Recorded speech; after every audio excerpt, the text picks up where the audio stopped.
Arrête d'attendre de te sentir en sécurité pour commencer à agir, car ce sentiment n'arrive pas tout seul. La sécurité n'apparaît pas de nulle part et n'est pas le privilège de quelques-uns. Elle se construit sur la base de décisions fermes, de discipline et de courage. Chaque fois que tu repousses une étape en attendant de te sentir en confiance, tu nourris l'insécurité qui te retient. Si tu veux du respect, tu dois d'abord te respecter toi-même. Et cela signifie arrêter de céder ta valeur aux opinions des autres. Le problème est que la plupart des gens vivent en croyant que la confiance en soi est un trait avec lequel on naît, ou un prix qui arrive quand tout va bien. Rien n'est plus éloigné de la réalité. L'insécurité est le résultat d'un esprit qui s'est habitué à dépendre de facteurs externes, d'éloges, d'approbation et de circonstances favorables. Tant que tu continueras à penser ainsi, toute critique te brisera, tout rejet te désarmera, toute erreur te fera douter de toi. C'est la prison que nous allons démolir. Le stoïcisme n'est pas un beau discours pour te motiver pendant quelques minutes. C'est une philosophie qui se traduit par une pratique quotidienne. C'est apprendre à contrôler la seule chose que tu auras toujours sous ton pouvoir, ton esprit, tes jugements, tes émotions et ta façon de réagir. Un homme ou une femme véritablement sûrs d'eux n'ont pas besoin de le prouver avec des mots, car leur attitude parle pour eux. La véritable force est silencieuse. Elle ne dépend pas des applaudissements ni du fait que tout soit parfait. Elle se forge au milieu de l'adversité et se maintient même quand tout le reste échoue. Dans cette vidéo, tu ne trouveras pas de conseils superficiels pour feindre la confiance, ni de phrases vides pour te tromper toi-même. Ici, tu vas découvrir des principes que tu pourras mettre en pratique dès aujourd'hui pour arrêter de te comporter comme une victime des circonstances et commencer à vivre comme le maître de ton caractère. Le but n'est pas que tu deviennes quelqu'un qui ne ressent jamais la peur, mais quelqu'un capable d'avancer avec peur, de garder le contrôle dans les conflits et de se respecter tellement lui-même que personne ne peut le renverser avec une insulte, un échec ou un rejet. 1. Décide de ta valeur sans l'approbation des autres. Un phare ne demande pas la permission pour allumer sa lumière. Il brille simplement pour guider ceux qui naviguent dans l'obscurité. Ainsi devrait être ta valeur personnelle. Une lumière ferme qui ne dépend ni des applaudissements ni du regard des autres pour rester allumée. L'erreur la plus courante que les gens font est de croire que leur valeur augmente ou diminue en fonction de l'opinion des autres. Cette pensée te lie, car tu vis en attente de répondre à des attentes qui ne finissent jamais, et tu finis par t'épuiser en essayant de convaincre le monde de quelque chose que toi seul devrais avoir clairement en tête. Depuis que nous sommes enfants, on nous habitue à associer notre propre valeur aux notes, aux récompenses, aux comparaisons, aux commentaires des autres. Cette habitude nous suit jusqu'à l'âge adulte, où nous laissons un éloge nous remonter le moral et une critique le détruire. Vivre ainsi, c'est comme construire ta maison sur du sable. Il suffira d'un mot mal intentionné pour renverser ce que tu croyais solide.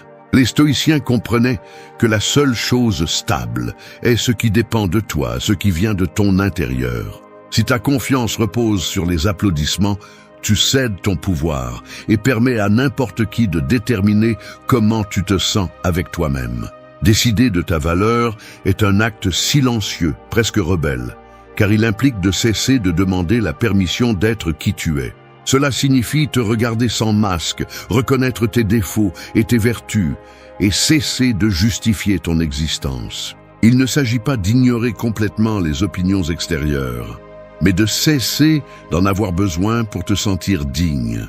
Cette indépendance mentale est la base d'une sécurité authentique, celle qui ne s'effondre pas lorsqu'elle est rejetée et ne se gonfle pas lorsqu'elle reçoit des éloges. Un exercice stoïcien pour commencer à renforcer ce principe est l'auto-affirmation quotidienne, non pas comme un mantra vide, mais comme un rappel rationnel. Chaque matin, dis-toi, ma valeur ne dépend pas de leur approbation. Ma paix ne dépend pas de leur humeur. Mon effort est à moi et n'a pas besoin d'applaudissements. Fais-le avec conscience, en pensant à chaque mot, car ton esprit a besoin de nouveaux schémas pour remplacer les vieilles habitudes de recherche de validation. En le répétant, tu entraînes ta pensée à cesser de donner ton pouvoir aux autres. Une autre étape pratique est d'apprendre à filtrer les jugements extérieurs. Demande-toi toujours, est-ce que ce qu'ils disent est sous mon contrôle? Est-ce que cela apporte quelque chose de réel à ma croissance? Si la réponse est non, jette-le sans culpabilité. Épictète enseignait que les opinions des autres ne blessent que lorsque nous les acceptons comme vraies. Chaque fois que tu cèdes ta paix pour un commentaire, tu renonces à ta liberté intérieure. Souviens-toi que le respect que tu exiges des autres commence par le respect que tu te donnes à toi-même. Personne ne te valorisera plus que tu ne le fais toi-même. Tu dois également fixer des limites claires. Les personnes qui sentent que leur valeur dépend de l'approbation ont tendance à dire oui à tout pour éviter le rejet. Apprends à dire non sans te sentir coupable. La force de caractère se reflète dans la capacité à défendre ton espace et tes décisions même si elles ne plaisent pas aux autres. Il n'y a rien de plus puissant que quelqu'un qui sait ce qu'il vaut et qui reste ferme, car il transmet un respect qui n'a pas besoin d'explication. La sécurité qui naît de la décision de ta valeur est comme un mur invisible qui te protège de la manipulation et de la critique destructive. Cela ne signifie pas devenir arrogant ou fermé à l'apprentissage, mais ferme face à l'instabilité de l'opinion publique. Tu ne peux pas contrôler si les autres t'admirent ou te critiquent, mais tu peux contrôler si tu laisses leurs paroles affecter la façon dont tu marches dans la vie. Être maître de ta valeur, c'est cesser de vivre comme un reflet des jugements des autres. 2. Agis même avec peur. La peur est comme une ombre allongée au coucher du soleil. Peu importe la petitesse de l'objet qui la projette, l'ombre semble toujours plus grande qu'elle ne l'est. C'est ainsi que fonctionne la peur. Elle déforme la réalité et amplifie les problèmes jusqu'à ce qu'ils semblent insurmontables. Cependant, le curieux est que l'ombre disparaît lorsque tu oses faire un pas vers la lumière. C'est la leçon que beaucoup n'apprennent pas. Tu n'as pas à attendre que la peur disparaisse, tu dois bouger malgré elle. La plupart restent paralysés en attendant le moment parfait, cet instant où ils pensent qu'ils cesseront de ressentir la peur. Mais cet instant n'existe pas. La peur ne disparaît pas par magie, elle se réduit avec l'action. Chaque fois que tu bouges, que tu prends des décisions, que tu fais un pas même si ta voix tremble ou si tes mains transpirent, la peur perd un peu de pouvoir sur toi. C'est comme un muscle faible qui s'atrophie si tu arrêtes de le nourrir avec tes doutes. Le stoïcisme nous enseigne que le courage n'est pas l'absence de peur, mais la capacité d'agir malgré elle. Marc Aurèle a affronté des guerres, des épidémies et des trahisons, et n'a jamais écrit sur l'attente de se sentir prêt. Il a parlé de devoir, d'action, de ne pas se rendre aux émotions qui obscurcissent le jugement. Les stoïciens comprenaient que la peur n'est qu'une émotion, pas un dictateur. Tu peux l'écouter, mais tu n'es pas obligé de lui obéir. Pour pratiquer ce principe, commence par identifier ce que tu crains. Nomme-le clairement, peur d'échouer, de décevoir, de perdre. Lorsque tu donnes un nom à la peur, tu arrêtes de te battre avec une ombre et tu commences à traiter avec quelque chose de concret. Ensuite, demande-toi, qu'est-ce qui dépend de moi dans cette situation ? Cette question est une épée qui coupe la racine de la panique, car elle t'oblige à te concentrer sur ce que tu peux contrôler, pas sur ce que tu imagines. Un autre exercice utile est de t'exposer progressivement à ce qui t'intimide. Si tu as peur de parler en public, commence par parler devant quelques personnes, puis devant des groupes plus grands. Si tu as peur de commencer un projet, fais le premier pas même si tu n'as pas tout résolu. L'action constante, aussi petite soit-elle, érode la peur comme l'eau use la roche. N'attends pas que la confiance apparaisse avant de bouger. La confiance naît lorsque tu bouges. Tu dois aussi changer la narration interne. Souvent, la peur se nourrit de pensées catastrophiques. Ça va mal se passer, je vais faire le ridicule, je ne suis pas prêt. Une approche stoïcienne est de te demander quel est le pire scénario, et puis-je y survivre. Dans la plupart des cas, tu découvriras que oui, tu peux le supporter. Anticiper le pire résultat n'est pas du pessimisme, c'est de la préparation. Lorsque ton esprit comprend que ce n'est pas la fin du monde, la peur perd sa capacité à te contrôler. Souviens-toi que la peur ne disparaît jamais complètement. Même les plus courageux la ressentent. mais ils ne lui donnent pas le gouvernail de leur vie. Chaque fois que tu choisis d'agir, tu démontres que ta volonté est plus forte que cette émotion. Avec le temps, cette pratique constante forge un caractère qui ne tremble pas devant les défis, car il a appris à marcher avec la peur à ses côtés sans la laisser le diriger. Agir malgré la peur est une décision qui se prend tous les jours, dans les grandes et les petites choses. De parler à quelqu'un qui t'intimide à prendre une décision qui peut changer le cours de ta vie. Chaque pas que tu fais contre cette impulsion de reculer est une victoire silencieuse qui renforce ton esprit. Au final, la peur ne disparaît pas, mais elle cesse d'être une prison et devient un simple compagnon que tu n'as plus peur de regarder dans les yeux. 3. Lâche ce que tu ne contrôles pas. Les mains qui tentent de saisir l'eau finissent toujours vides. Plus tu serres les doigts, plus l'eau s'échappe rapidement entre eux. C'est ainsi la vie quand tu t'accroches à ce que tu ne peux pas contrôler. Plus tu es obsédé par le fait de le retenir, plus tu accumules de frustration. Cette lutte silencieuse consomme de l'énergie, vole la paix et épuise l'esprit. Apprendre à lâcher prise n'est pas abandonner. C'est reconnaître qu'il y a des batailles qui n'auraient jamais dû être menées parce qu'elles ne dépendent pas de toi. L'être humain a l'habitude de porter des poids qui ne lui appartiennent pas.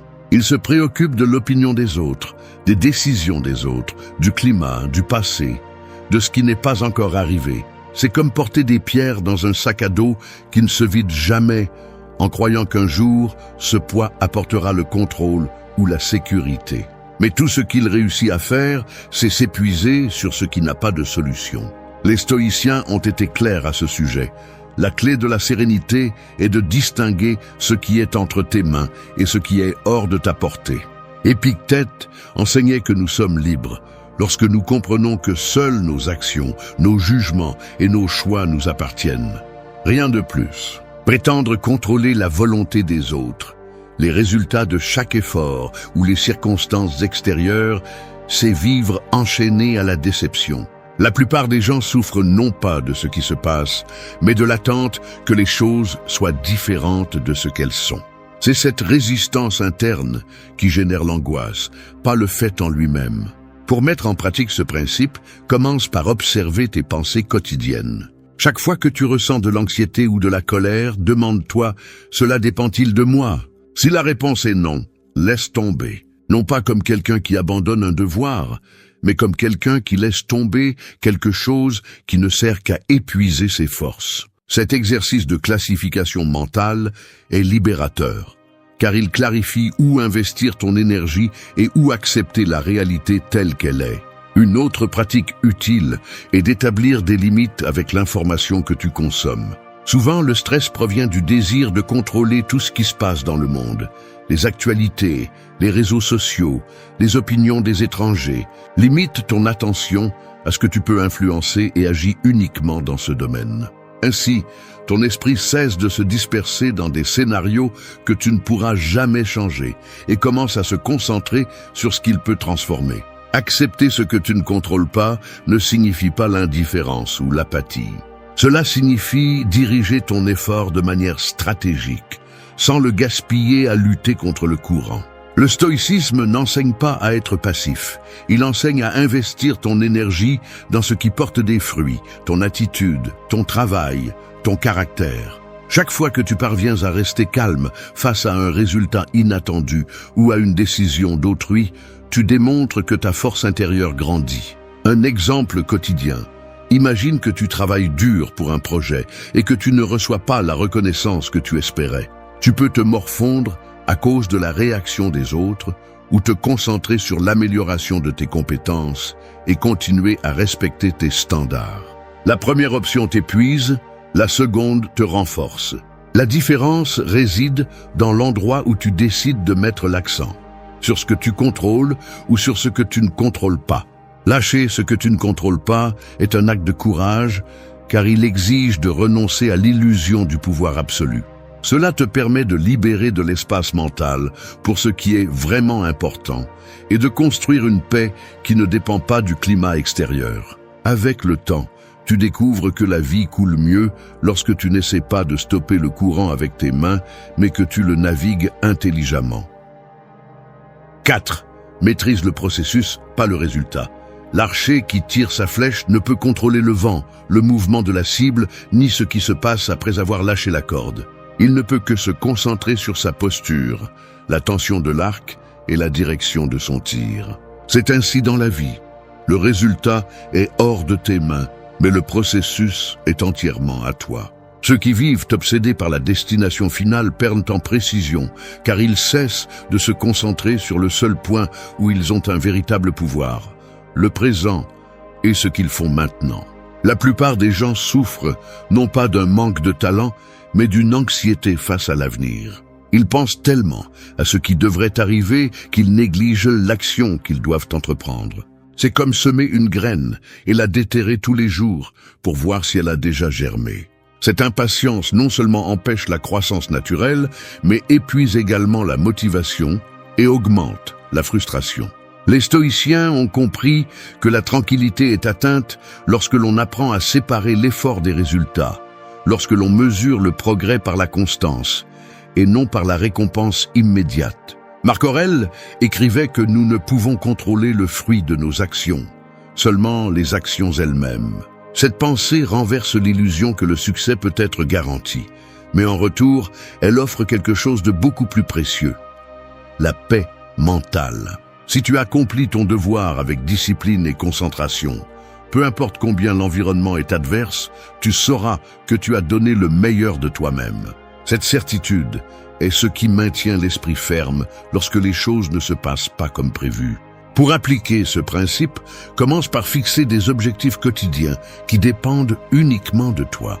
Par exemple, si tu veux améliorer ta condition physique, ton objectif ne doit pas être perdre 10 kilos, mais s'entraîner 30 minutes par jour et manger de manière consciente. Si tu cherches à écrire un livre, ne te concentre pas sur le publier avec succès, concentre-toi sur écrire 1000 mots chaque matin. Ce changement de perspective évite que tu te frustres par les facteurs externes et te donne une sensation de progrès constant. Un autre exercice pratique est de s'entraîner à la patience. Chaque fois que tu ressens de l'anxiété pour les résultats, rappelle-toi que le processus est un investissement et que sa récompense n'est pas toujours visible immédiatement. Comme l'archer qui pratique encore et encore sa visée, sans attendre une ovation chaque jour, aie confiance en ce que la répétition et l'engagement construisent la compétence qui finira par porter ses fruits. La discipline est le véritable terrain où le caractère est forgé. Il est également important d'apprendre à accepter les erreurs, comme une partie naturelle du chemin. Beaucoup de gens abandonnent parce qu'ils ne voient pas le résultat attendu dès la première fois, mais oublier que les échecs enseignent plus que les succès, c'est perdre l'opportunité de grandir. Chaque faux pas révèle des faiblesses dans ta méthode et te donne l'opportunité de corriger. Celui qui maîtrise le processus voit l'erreur comme une information précieuse, pas comme une raison d'abandonner. Un exemple concret. Imagine un étudiant qui se concentre uniquement sur l'obtention de la meilleure note du cours. Il vivra stressé, en attente de chaque note et craignant chaque examen. En revanche, s'il décide de se concentrer sur l'étude régulière, la pratique des exercices et l'amélioration de sa compréhension, les résultats seront une conséquence naturelle de son effort. Son esprit sera plus tranquille parce qu'il saura qu'il a fait ce qui dépendait de lui. Maîtriser le processus ne te donne pas seulement de meilleurs résultats à long terme, cela t'apprend aussi à apprécier le voyage. 5. Tes plans démontrent avec des faits. Les graines ne crient pas qu'elles vont devenir des arbres. Elles germent simplement en silence, grandissent avec patience sous la terre et un jour, sans prévenir, elles poussent avec force vers la lumière. Tes projets et objectifs devraient également grandir ainsi, en silence, loin du bruit des opinions des autres et de la tentation de se vanter de ce que tu n'as pas encore accompli. Parler moins de ce que tu vas faire et te concentrer sur le fait de le faire est une pratique que les stoïciens valorisaient car elle économise de l'énergie, protège ton focus et te libère des attentes inutiles. L'erreur la plus courante de beaucoup de gens est de passer plus de temps à raconter ce qu'ils prévoient de faire qu'à le réaliser. Chaque mot que tu lances dans l'air à propos d'un plan futur est une partie de ton énergie qui se disperse. De plus, partager trop tôt tes intentions ouvre la porte à des critiques, des doutes et des opinions qui peuvent affaiblir ta détermination avant même de commencer. Sénèque avertissait que plus tu fais de bruit à propos de tes aspirations, plus il est facile que l'échec soit ressenti comme une humiliation publique et non comme une partie naturelle de l'apprentissage. Pratiquer le silence stratégique ne signifie pas devenir hermétique ou méfiant envers tout le monde. Cela signifie apprendre à différencier entre parler par nécessité et parler par impulsion. Il y a des moments où tu dois communiquer, demander conseil ou coordonner des efforts, mais ce n'est pas la même chose que d'annoncer chaque pas de ton chemin. En gardant la discrétion, tu protèges ta motivation des jugements des autres et évites l'auto-tromperie de sentir que tu as déjà progressé simplement parce que tu en as parlé. Une façon d'exercer cette discipline est de résister à l'envie de publier chaque objectif sur les réseaux sociaux ou de le commenter avec tout le monde autour de toi. Demande-toi, est-il vraiment utile de partager cela maintenant ou est-ce que je cherche simplement l'approbation? Si la réponse est la seconde, garde le silence et concentre cette énergie sur le progrès. Au final, la meilleure validation vient des résultats, pas des likes ni des commentaires de ceux qui ne comprennent pas l'effort derrière chaque réalisation. Souvent, la peur de l'échec devient plus intense parce que tu as déjà dit à tout le monde ce que tu allais faire. Si tu gardes tes intentions pour toi jusqu'à avoir des progrès solides, tu élimines ce fardeau psychologique et tu peux travailler avec plus de liberté et de sérénité.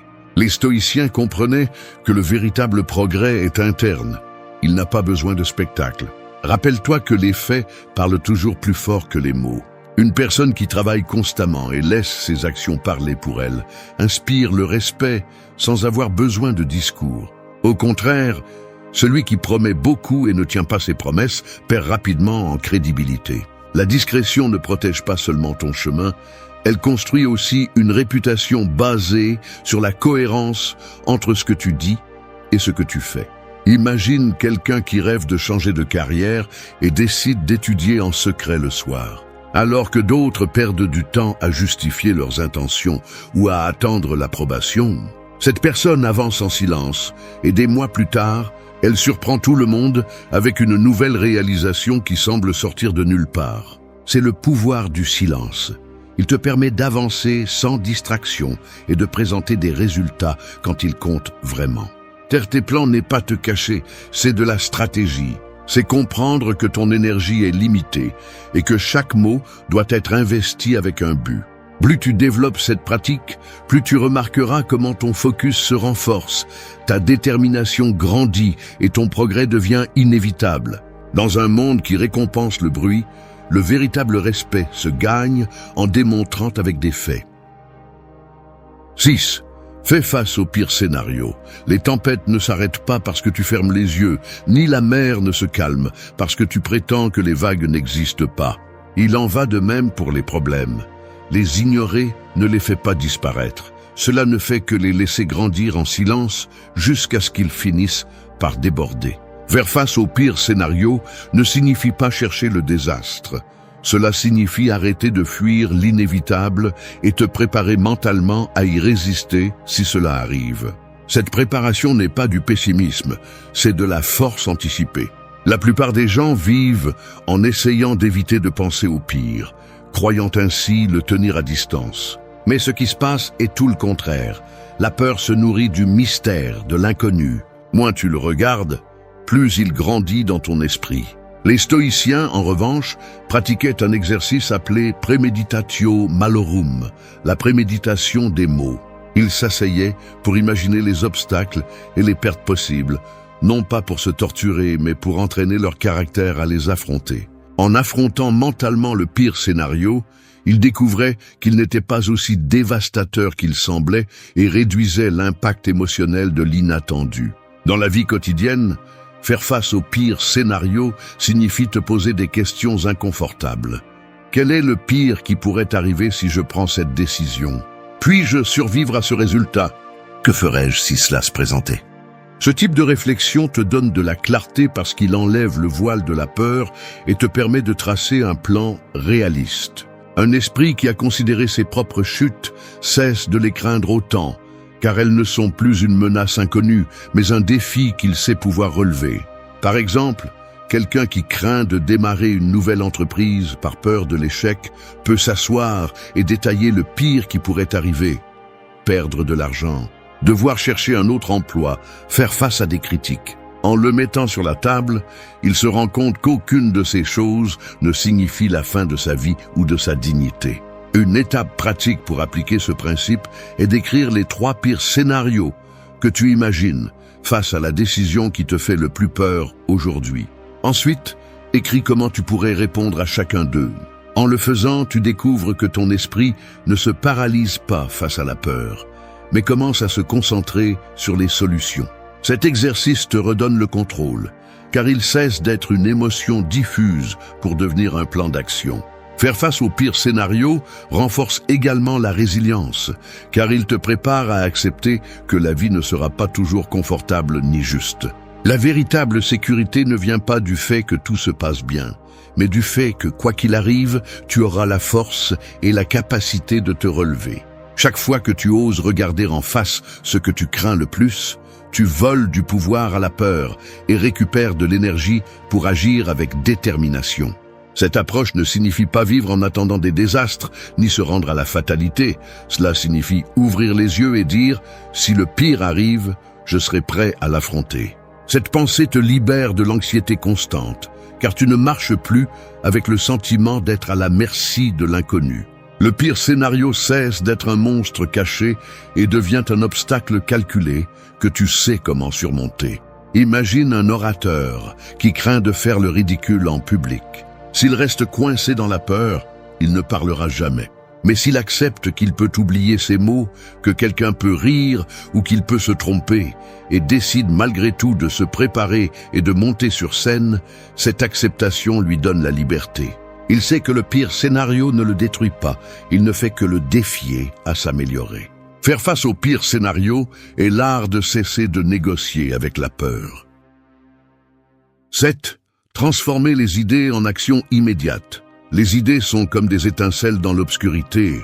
Elles brillent un instant, mais si elles ne tombent pas sur quelque chose qui les nourrit, elles s'éteignent sans laisser de traces. Chaque objectif que tu as imaginé, chaque changement que tu as promis, chaque pas que tu sais que tu dois faire, mais que tu continues de repousser, est une étincelle qui attend de se transformer en feu. Le problème est que la plupart des gens restent à observer l'étincelle, fascinés par sa brillance, au lieu de nourrir la flamme par l'action. Les idées sans action ne transforment rien. Elles deviennent un poids mort qui nourrit la frustration. Les gens ont tendance à croire qu'ils ont besoin de motivation pour agir, mais la vérité est que la motivation apparaît une fois que tu as commencé. Attendre le moment parfait est l'un des pièges les plus courants de l'esprit. Les stoïciens enseignaient que la volonté doit gouverner les émotions et les humeurs. Si tu sais ce que tu dois faire, fais-le, même si tu n'en as pas envie, même si tu as peur ou si tu es fatigué. Chaque fois que tu dis « je commence demain », tu entraînes ton esprit à se méfier de toi-même, parce que tu romps les promesses que tu te fais. L'insécurité se nourrit du manque d'action et des tentatives inachevées. En revanche, chaque pas que tu fais, aussi minime soit-il, construit une preuve interne que tu es capable d'avancer. Le stoïcisme signifie prendre le contrôle de ce qui dépend de toi, et ta volonté d'agir est toujours à ta portée. Pour mettre en pratique ce principe, commence par réduire la taille de l'action. Si tu as un grand objectif, n'essaie pas de le résoudre d'un coup. Demande-toi, quelle est la première étape concrète que je peux faire maintenant? Ensuite, fais-le sans débat intérieur. Si tu veux améliorer ta santé, sors marcher 10 minutes aujourd'hui, n'attends pas d'avoir le plan d'exercice parfait. Si tu veux entreprendre, étudie un aspect du projet pendant la prochaine heure. Souvent, tu découvriras que le plus grand obstacle est de commencer. Une fois en mouvement, la résistance disparaît. Cette stratégie interrompt le cycle de procrastination et démontre que la discipline est une décision, pas un sentiment. Le stoïcisme enseigne aussi à ne pas s'attacher à la perfection. Beaucoup de gens n'agissent pas parce qu'ils veulent que tout soit impeccable dès le début. Cette mentalité est l'ennemi du progrès. Accepte que le premier pas peut être maladroit, incomplet ou imparfait, mais c'est mieux que de rester immobile. L'apprentissage se fait en chemin, pas en attendant. Imagine quelqu'un qui rêve d'apprendre une nouvelle langue. Il passe des mois à regarder des vidéos motivantes, à lire des conseils, mais il n'ouvre jamais le livre ni n'écoute une leçon. L'idée d'apprendre lui donne une fausse impression de progrès, mais sa réalité ne change pas. En revanche, celui qui consacre 15 minutes par jour à l'étude, même s'il fait des erreurs, progresse plus en un mois que le rêveur en un an. Transforme tes idées en actions immédiates pour entraîner ton esprit à te faire confiance. Chaque fois que tu agis sans attendre des conditions parfaites, tu renforces ton caractère et tu construis des résultats réels. Avec le temps, tu te rendras compte que tu n'as pas besoin de te sentir prêt pour commencer, parce que le progrès n'attend pas les indécis. La sécurité naît de la preuve répétée que tu peux bouger, même lorsque l'étincelle semble fragile. C'est ainsi que les idées cessent d'être de la fumée et se transforment en feu qui éclaire ton chemin. 8. Parle avec fermeté et assurance. La voix humaine est comme le gouvernail d'un bateau en pleine mer. Si le gouvernail tremble, le bateau dérive à chaque vague, mais quand il est ferme, même les eaux agitées ne parviennent pas à le faire sortir de son cap. Il en va de même pour la parole. Elle ne transmet pas seulement ce que tu penses, elle révèle aussi ce que tu ressens et le degré de contrôle que tu as sur toi-même. Celui qui parle avec fermeté n'a pas besoin de crier ni d'imposer. Sa sécurité se perçoit dans le ton, dans la clarté et dans la cohérence entre ce qu'il dit et comment il le dit. Beaucoup de personnes perdent le respect, non pas parce que ce qu'elles disent est faux, mais parce qu'elles le disent d'une manière faible ou tremblante. L'insécurité se trahit à chaque hésitation, à chaque excuse inutile, à chaque mot ajouté pour adoucir des vérités qui n'ont pas besoin d'ornement. Les stoïciens enseignaient que la maîtrise de soi se reflète aussi dans la parole, ferme, sobre, honnête, sans excès d'émotion qui brouille le jugement. Les mots qui naissent d'un caractère équilibré pèsent plus que les cris impulsifs. Parler avec fermeté ne signifie pas être agressif, ni dur, sans raison. Cela signifie utiliser la voix comme outil de clarté et de respect, en laissant ton message être direct, sans détour ni justifications excessives.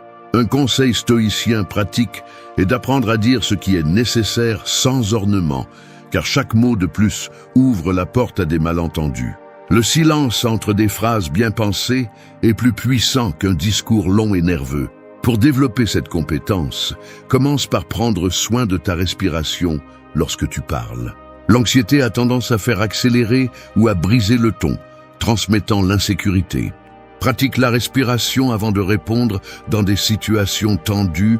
Cela non seulement t'aide à garder ton calme, mais donne aussi l'impression que tu réfléchis avant de parler. Un autre exercice utile est de maintenir le contact visuel, non pas comme un défi, mais comme un signe de présence et de sincérité. Celui qui évite le regard semble douter de ses propres paroles. De plus, élimine l'habitude de t'excuser pour donner ton avis ou de justifier chaque pensée. Dire « désolé, mais » avant d'exprimer quelque chose de valable est un signe que tu cherches l'approbation. Change cette habitude par des déclarations claires. Je considère que, je ne suis pas d'accord pour cette raison. Le respect pour ta voix commence par la façon dont tu donnes de l'espace à ce que tu dis. Une erreur courante est de confondre la fermeté avec la rudesse. La fermeté ne blesse pas, ne cherche pas à humilier, mais ne cède pas non plus à la manipulation, ni ne se dilue sous la pression. Elle repose sur l'autocontrôle et l'engagement envers la vérité. Dans les discussions ou les conflits, maintenir un ton calme mais décidé est la marque d'un esprit entraîné. Imagine quelqu'un qui doit fixer une limite au travail. S'il le fait avec une voix hésitante, ses paroles perdent du poids et laissent des doutes. Mais s'il exprime calmement « J'apprécie ton effort, mais j'ai besoin que tu respectes cet accord », il transmet de la sécurité sans confrontation. Il ne s'agit pas seulement de ce qu'il dit, mais de la confiance qui soutient ses paroles. Le discours ferme protège aussi ta paix, car il réduit les malentendus et évite les conflits inutiles. Chaque fois que tu choisis de t'exprimer avec clarté et sans hésitation, tu te réaffirmes que ta voix a de la valeur. Avec le temps, Cette habitude améliore non seulement la façon dont les autres te perçoivent, mais aussi la façon dont tu te perçois. Parler avec fermeté est le reflet d'un esprit ordonné et de la capacité de défendre ton espace sans dépendre des cris ou de l'approbation externe. Merci d'être resté jusqu'à la fin de la vidéo. Si vous avez tout vu, commentez « Je suis stoïcien » comme notre signe secret, indiquant que vous êtes un véritable apprenant du stoïcisme. N'oubliez pas de vous abonner et de liker la vidéo si elle vous a plu. Rendez-vous dans la prochaine vidéo et rappelez-vous, continuez à cultiver votre esprit stoïque. Le progrès réel ne naît pas des applaudissements, ni des beaux mots que les autres nous disent. Il se forge en silence, lorsque personne ne te regarde, dans ces moments où la plupart abandonnent parce qu'il n'y a pas de reconnaissance immédiate. Nous vivons à une époque où tout le monde semble crier ce qu'il fait, montrer des progrès, promettre de grandes choses qu'il ne réalise jamais. Mais ce bruit ne fait que distraire et épuiser. Si tu veux vraiment avancer, tu dois comprendre que le silence n'est pas passivité, c'est stratégie. Le silence est le terrain où germe la discipline et où se construisent les fondations que les autres ne voient pas. Alors que certains sont désespérés de publier chaque étape, tu dois apprendre à travailler sans témoin, sans demander la permission, sans chercher l'approbation. Ce qui compte vraiment n'a pas besoin d'être exposé à chaque instant. Le progrès qui vaut la peine se construit dans l'ombre, pas sous les projecteurs. Ici, il ne s'agit pas de devenir invisible, mais d'apprendre à protéger ce que tu es en train de créer. Montrer trop tôt ce qui commence à peine à prendre forme est comme déterrer une graine juste pour voir si elle a déjà germé. À la fin, tu la tues. Ton énergie, ton focus et ton temps sont des ressources limitées. Et le silence est le bouclier qui empêche qu'elle soit épuisée par les opinions et les distractions externes.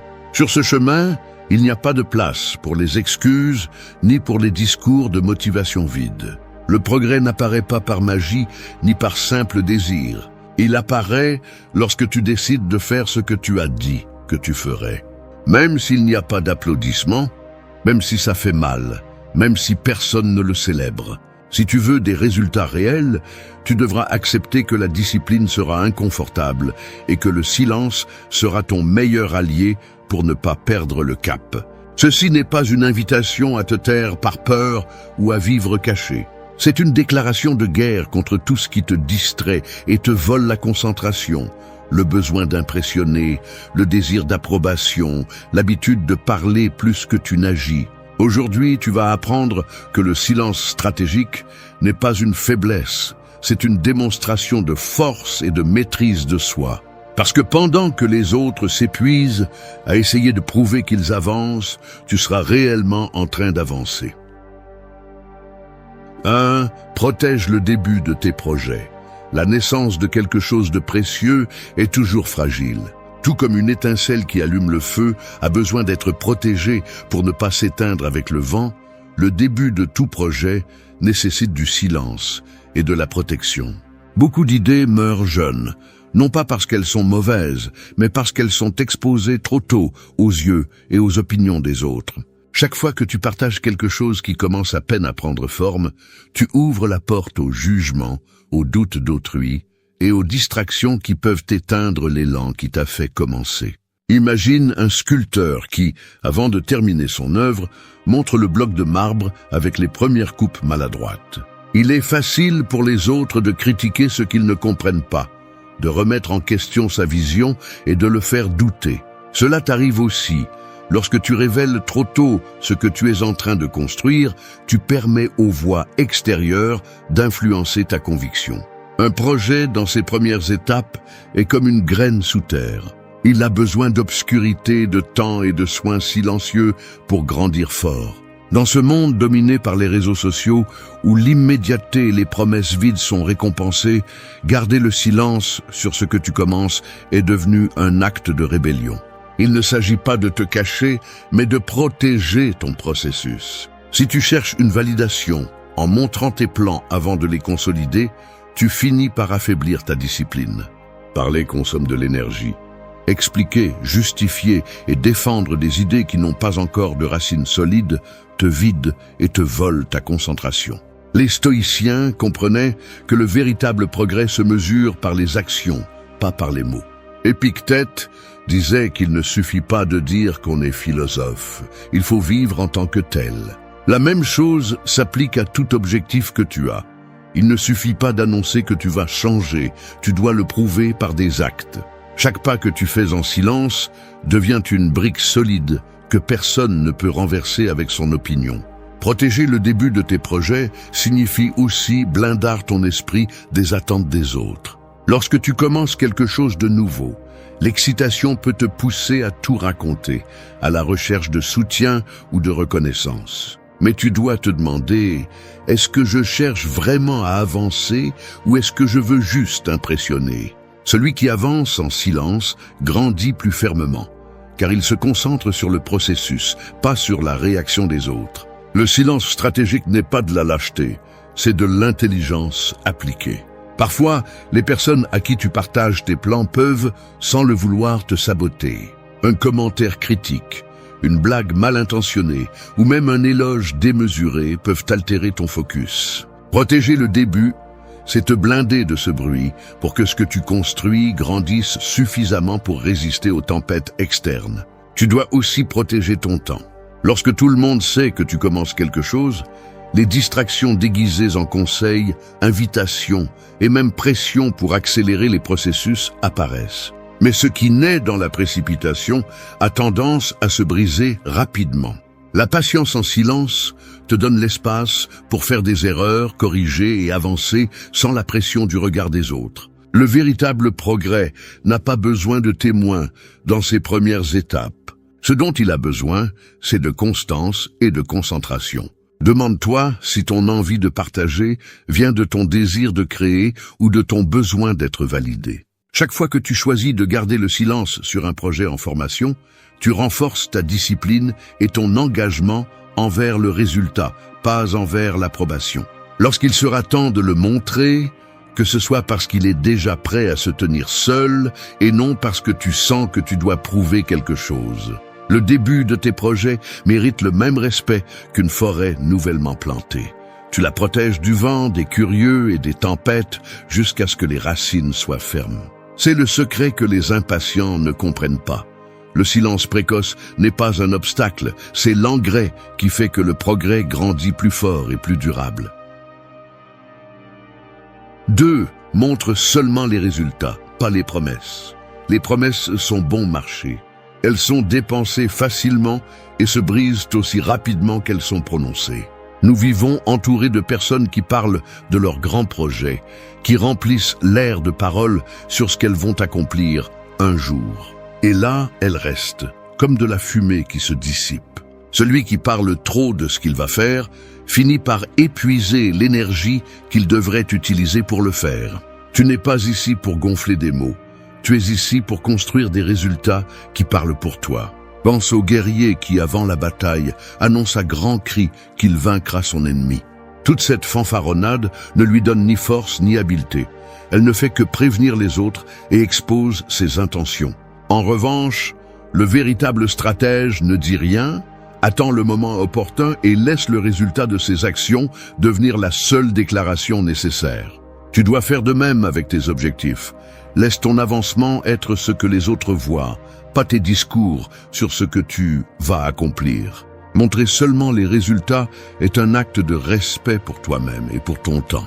Les promesses créent des attentes, et les attentes deviennent des chaînes. Chaque fois que tu annonces quelque chose que tu n'as pas encore fait, tu te mets sous la pression de le réaliser devant les autres, pas devant toi. Et quand tu ne réussis pas immédiatement, cette pression se transforme en honte ou en anxiété. Le silence, en revanche, te permet de travailler sans le poids des regards des autres. Le stoïcisme enseigne que ce qui importe n'est pas l'apparence, mais l'essence. Sénèque avertissait que nous ne devons pas vivre pour impressionner, mais pour nous renforcer en vertu et en discipline. En ne montrant que ce qui est accompli, tu élimines à la racine le besoin de paraître. Tu arrêtes de perdre du temps en explications et tu l'investis dans l'effort réel qui transforme ta vie. De plus, il y a un pouvoir psychologique dans le fait de ne pas annoncer tes plans. Quand tu gardes pour toi ce que tu vas faire, Tu concentres l'énergie sur l'action. Parler trop disperse l'attention. Chaque mot que tu prononces sur un projet encore inachevé est comme libérer de l'air d'un ballon que tu as besoin de gonfler pour voler. C'est pourquoi les grandes avancées naissent souvent en silence et apparaissent soudainement, surprenant tout le monde. Montrer des résultats au lieu de promesses renforce également ta crédibilité. Dans un monde plein de bouches qui promettent et de mains vides qui ne tiennent pas, celui qui présente des faits sans annonce préalable se distingue immédiatement. Tes résultats deviennent indiscutables. Il n'y a pas d'argument contre ce qui est déjà fait. C'est une déclaration de caractère. Tu ne parles pas de ce que tu vas faire, tu le fais et tu le prouves. Un autre avantage de taire les promesses est que tu réduis le risque d'interférence externe. Quand tu racontes ce que tu penses accomplir, tu attires inévitablement des opinions, des conseils non sollicités et des critiques qui peuvent semer le doute. En ne donnant pas d'indices, personne ne peut te saboter, même pas avec des mots. Tu agis en silence, tu travailles sans interruption et tu laisses ton succès être un coup inattendu pour ceux qui n'ont jamais cru en toi. Il y a aussi la valeur émotionnelle. Garder le silence sur ce que tu prévois te protège de la déception publique si quelque chose ne se passe pas comme tu l'espérais. Les échecs deviennent des leçons privées, pas des spectacles pour les autres. Ainsi, chaque chute est plus facile à assumer parce qu'il n'y a pas de spectateurs qui attendent de te voir trébucher. Et chaque victoire se sent plus authentique parce qu'elle est le fruit de ton effort, pas une attente imposée par tes paroles. Rappelle-toi ceci, les promesses ne remplissent pas la table, ni ne construisent de l'avenir. Les mots n'ont de poids que lorsqu'ils sont soutenus par l'action. Montre au monde ce qui a déjà pris forme, ce qui résiste déjà au jugement des faits et garde pour toi ce qui est encore en cours. À la fin, personne ne se souviendra des discours de ce que tu as dit que tu allais faire, mais tout le monde se souviendra des résultats que tu as obtenus sans prévenir. 3. Élimine ce qui n'est pas essentiel. Le véritable progrès ne se mesure pas par ce que tu accumules, mais par ce que tu es capable de lâcher. Tout comme un voyageur qui prétend traverser un désert ne peut pas porter tout ce qu'il possède, tu ne peux pas non plus avancer dans ta vie en traînant un poids inutile. Ce qui n'est pas essentiel ne te retarde pas seulement, il consomme aussi ton énergie, ta clarté et ta discipline. Et le plus dangereux, c'est que souvent tu ne le remarques même pas, car cet excès se déguise en habitude, confort ou même en succès superficiel. Nous vivons dans un monde qui glorifie l'excès. Plus de choses, plus d'engagement, plus de distraction. On nous apprend à mesurer notre valeur par ce que nous accumulons, alors qu'en réalité, la grandeur réside dans la capacité à réduire, à couper et à ne garder que ce qui compte vraiment. Sénèque l'a dit crûment, ce n'est pas que nous avons peu de temps, c'est que nous en gaspillons beaucoup. Et la majorité de ce gaspillage provient de ce qui n'est pas essentiel dans nos vies. Pense à une forêt dense et enchevêtrée. Parmi tant de broussailles, les arbres les plus forts luttent pour grandir, mais l'excès les limite. Si tu nettoies le terrain, les arbres respirent, grandissent plus haut et se renforcent. Il en va de même pour toi. Lorsque tu retires de ta vie ce qui est superflu, l'essentiel fleurit avec plus de force. Éliminer l'inutile n'est pas une perte, c'est un investissement dans ta clarté et ton pouvoir personnel. Il ne s'agit pas seulement d'objets, bien qu'ils pèsent aussi. Regarde ton environnement. Combien de choses accumules-tu que tu n'utilises pas, qui ne font qu'occuper de l'espace? Chaque objet inutile n'est pas seulement de la poussière dans ta maison, c'est aussi du bruit dans ton esprit. Mais le plus grave se trouve dans l'intangible. Des relations qui n'apportent rien, des engagements qui épuisent ton temps, des pensées répétitives qui t'empêchent d'avancer. C'est là que se cache le véritable fardeau. Éliminer ce qui n'est pas essentiel exige du courage. Car souvent, l'inutile est enveloppé dans l'illusion de la sécurité. Tu maintiens des emplois, des habitudes ou des amitiés qui ne t'apportent plus rien simplement parce qu'il est inconfortable de les lâcher. Mais demande-toi, quel prix paies-tu pour soutenir ce qui n'a plus de sens? La réponse est toujours la même. Tu sacrifies ta liberté, ton énergie et ta possibilité de grandir. Le stoïcisme t'invite à simplifier. Épictète conseillait de distinguer ce qui est sous ton contrôle de ce qui ne l'est pas, et de centrer ta vie uniquement sur le premier. Tout le reste, aussi attrayant soit-il, est sans importance. La discipline d'éliminer l'inutile est au fond un acte d'autocontrôle. Elle t'oblige à reconnaître que tu ne peux pas tout faire, tu ne peux pas être partout, tu ne peux pas plaire à tout le monde. Tu ne peux que choisir l'essentiel et t'y consacrer avec un engagement total. Fais un inventaire de ta vie. Demande-toi avec une brutalité honnête, est-ce que cela me rapproche de ce que je veux ou m'en éloigne? Si cela ne s'ajoute pas, cela se soustrait. Et si cela se soustrait, élimine-le. L'esprit se clarifie lorsque tu cesses de porter ce dont tu n'as pas besoin. Le temps se multiplie lorsque tu ne le donnes plus à l'inutile. Et la discipline se renforce lorsque tu concentres toute ton énergie sur ce qui compte vraiment. Éliminer ce qui n'est pas essentiel n'est pas un sacrifice, c'est un acte de libération. Car chaque chose inutile que tu lâches fait de la place pour l'important. Celui qui comprend cette leçon vit avec plus de légèreté, plus de concentration et plus de pouvoir sur lui-même. La vie ne consiste pas à avoir plus, mais à être plus. Et on n'est plus que lorsque l'on apprend à vivre avec l'essentiel. 4. Construis une routine solide et personnelle. Le chaos est l'ennemi silencieux du progrès. Là où il n'y a pas d'ordre, le temps s'échappe comme du sable entre les doigts et le potentiel est gaspillé. Celui qui n'établit pas une routine vit à la merci des impulsions, des circonstances et des distractions externes. Si tu veux des résultats réels, tu as besoin de plus que de la motivation. Tu as besoin d'une routine qui te soutienne même les jours où tu n'as pas envie de continuer. Pense à une rivière en crue. L'eau a de la force, mais sans lit, elle détruit plus qu'elle ne nourrit. Au contraire, lorsque le lit est solide, l'eau coule avec direction et fertilise tout sur son passage. Ta routine est ce lit. Elle n'est pas là pour t'enchaîner, mais pour canaliser ton énergie là où elle doit aller. Sans elle, tu peux avoir du talent, de grandes idées et de la détermination, mais tu perdras de la force au milieu du désordre quotidien. Une routine solide ne signifie pas répéter un modèle rigide qui t'étouffe. Il s'agit de concevoir un système qui fonctionne pour toi, qui protège ton temps et qui transforme les actions clés en habitudes inévitables. Les stoïciens comprenaient que la discipline n'est pas une prison, mais un outil pour la liberté. Marc Aurèle se levait chaque jour avec la même réflexion, se rappeler qu'il était fait pour le travail, pas pour le loisir. C'est ce que fait la routine, te rappeler qui tu es et pourquoi tu es ici, même lorsque ton humeur veut te tromper. Construire une routine personnelle implique une honnêteté brutale. Tu dois reconnaître quelles sont les activités qui te rapprochent vraiment de tes objectifs et lesquelles ne font que remplir l'espace pour que tu te sentes occupé. Beaucoup confondent être occupé avec progresser, mais ce n'est pas la même chose. Une routine efficace élimine le bruit et réserve tes meilleures heures pour ce qui exige ta concentration maximale. La solidité de la routine te protège les jours difficiles. Il y aura des matins où tu ne voudras pas te lever tôt, des moments où les distractions t'appelleront avec force, ou des après-midi où ton esprit cherchera des excuses pour repousser l'important.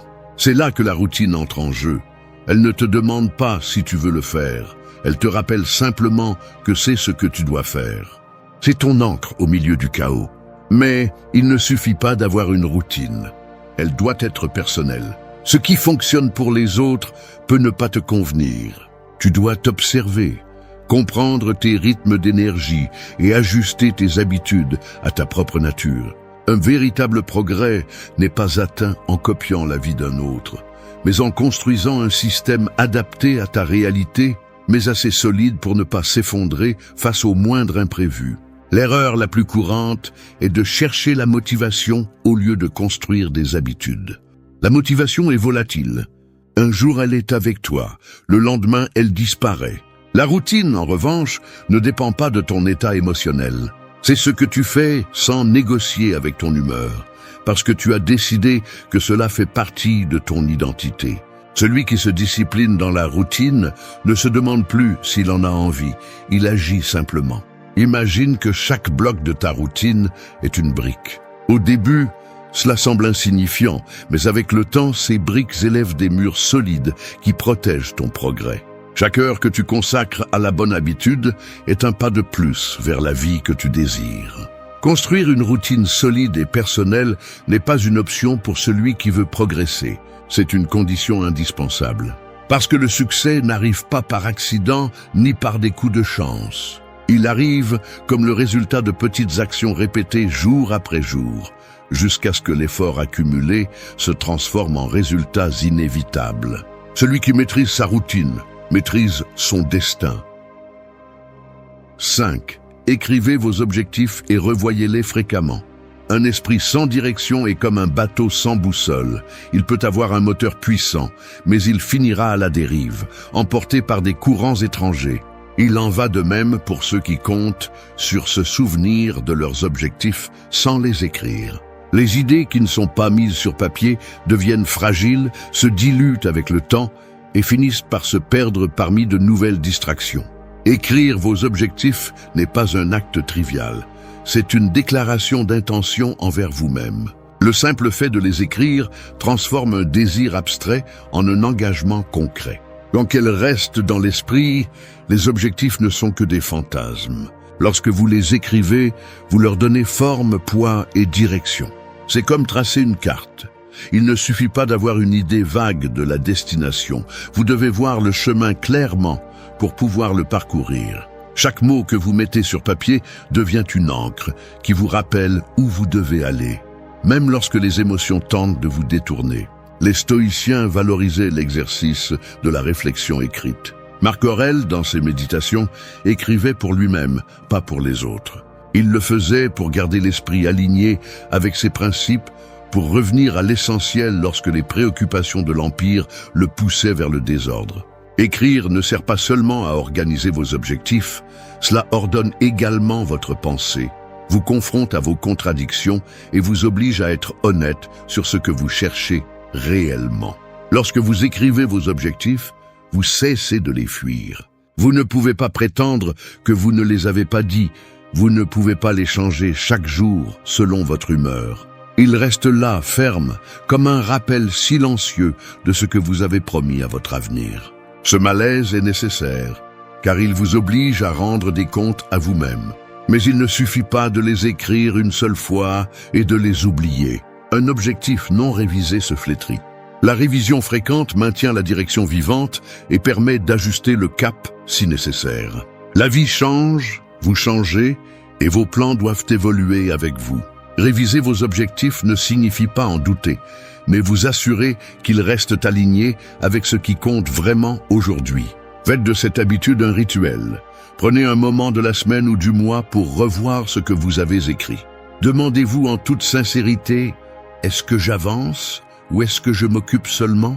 Est-ce que je poursuis cela parce que je le veux ou parce que je l'ai voulu une fois et que je n'ai pas osé le lâcher? Cette pratique évite de gaspiller des années sur des chemins qui ont cessé d'avoir un sens. De plus, écrire et revoir vos objectifs renforce votre discipline. Chaque fois que vous les lisez, vous renforcez l'engagement émotionnel envers eux.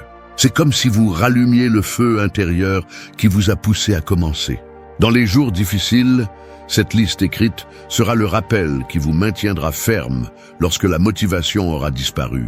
Un objectif clair sur le papier élimine également les excuses. Vous ne pouvez pas vous tromper en disant que vous ne saviez pas ce que vous vouliez accomplir, ni blâmer les autres pour vos déviations. Le papier ne ment pas, et cette transparence brutale est le meilleur moteur pour continuer à avancer. Beaucoup sous-estiment cette habitude parce qu'elle semble trop simple. Mais c'est justement dans la simplicité que réside sa puissance. Vous n'avez pas besoin d'applications sophistiquées ni de systèmes compliqués. Un cahier et un stylo suffisent. L'acte physique d'écrire grave l'intention plus profondément que toute note numérique éphémère. Le progrès n'est pas le fruit du hasard, mais de la clarté. Écrire vos objectifs et les revoir fréquemment est le moyen le plus simple et le plus puissant de maintenir le cap, d'éviter de vous perdre dans le bruit et de progresser avec une direction ferme. Le papier devient votre allié silencieux, un rappel que votre avenir dépend des décisions que vous prenez aujourd'hui et de la constance avec laquelle vous les suivez. 6. Corrige et ajuste en silence. Le progrès n'est pas une ligne droite. C'est un chemin sinueux, semé d'embûches et de détours imprévus. Beaucoup abandonnent parce qu'ils s'attendent à ce que tout soit parfait dès le départ, mais cette attente est puérile. Les véritables avancées appartiennent à ceux qui acceptent les erreurs comme partie intégrante du voyage et apprennent à les corriger avec sérénité. Pourtant, le plus important n'est pas seulement de corriger, mais de le faire en silence, sans transformer chaque ajustement en spectacle public. Pense à un horloger réparant une vieille montre. Il n'a pas besoin d'annoncer chaque vis qu'il tourne, ni d'expliquer chaque engrenage qu'il manipule. Il travaille avec précision, en silence, concentré pour que chaque pièce trouve sa place. Tu devrais aborder ton propre progrès de la même manière, avec calme, sans fanfare, en ajustant là où c'est nécessaire jusqu'à ce que tout fonctionne. Parler des erreurs pendant qu'on les corrige ne les fait pas disparaître. Au contraire, cela leur donne une visibilité inutile et vole de l'énergie à la solution. Le silence dans le processus de correction est une manière de protéger ta concentration. Chaque fois que tu exposes tes échecs ou les changements que tu comptes faire, tu t'ouvres aux opinions, aux jugements ou aux conseils qui, loin d'aider, risquent de te détourner.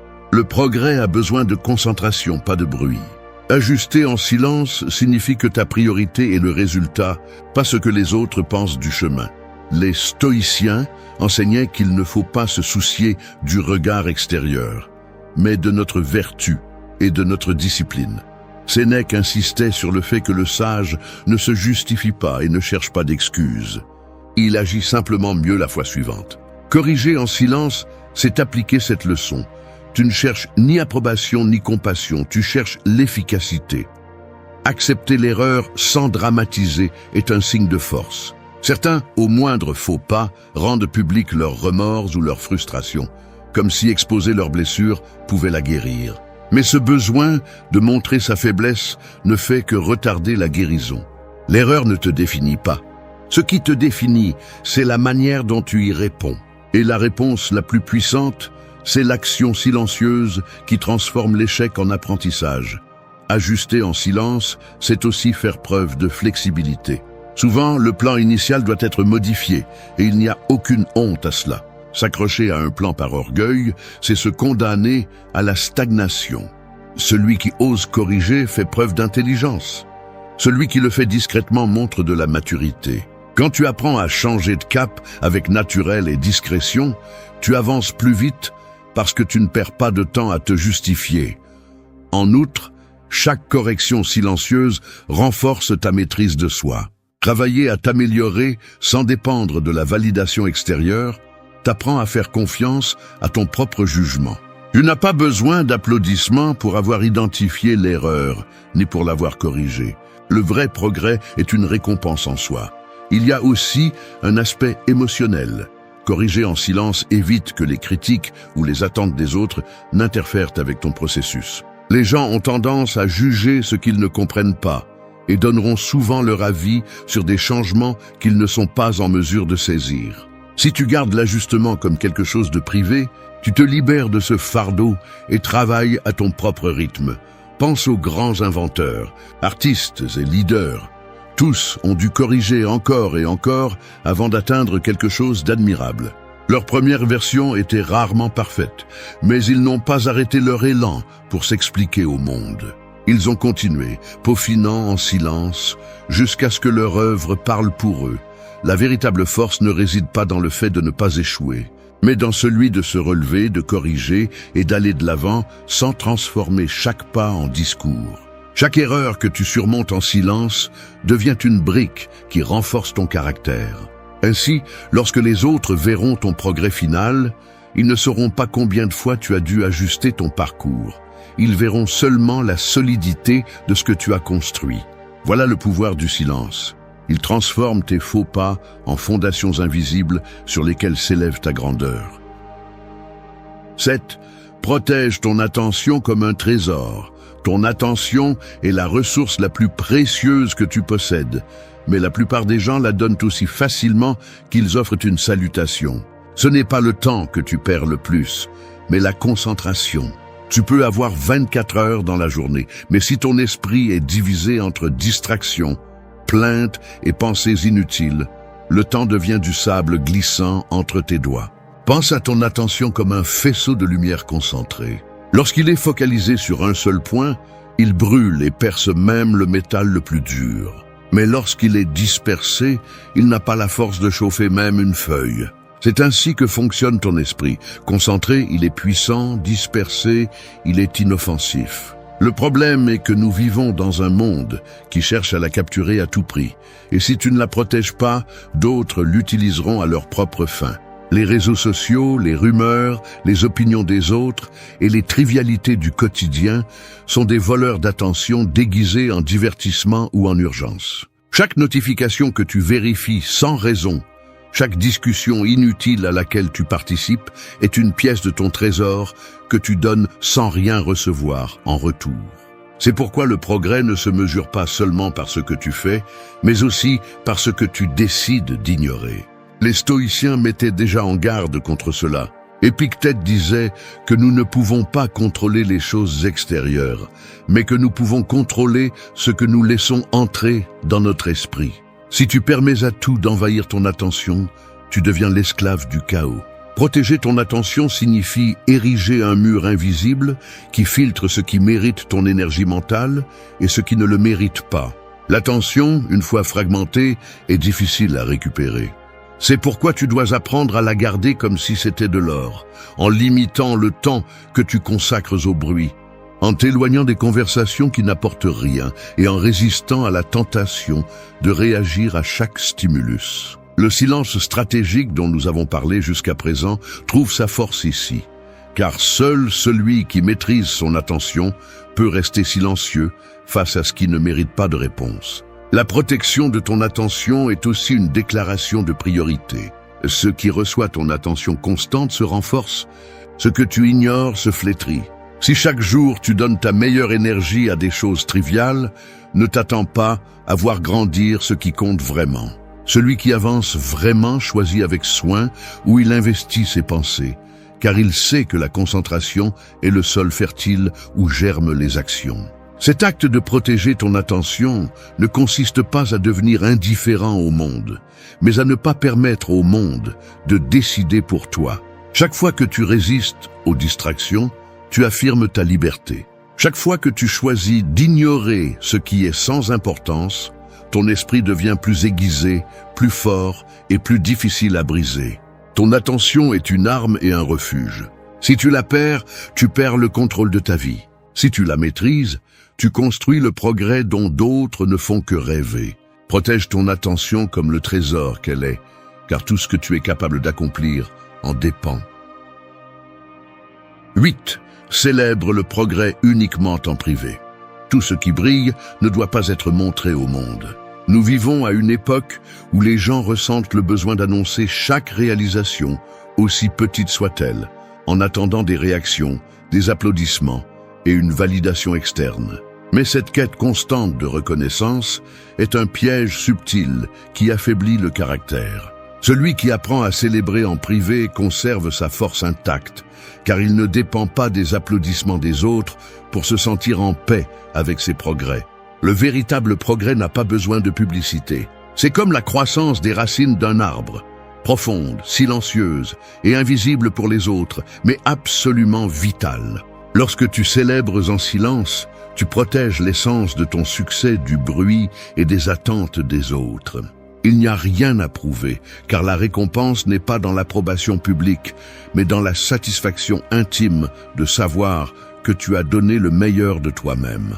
Chaque fois que tu montres tes victoires au monde, tu ouvres la porte aux comparaisons, aux jugements et aux critiques inutiles.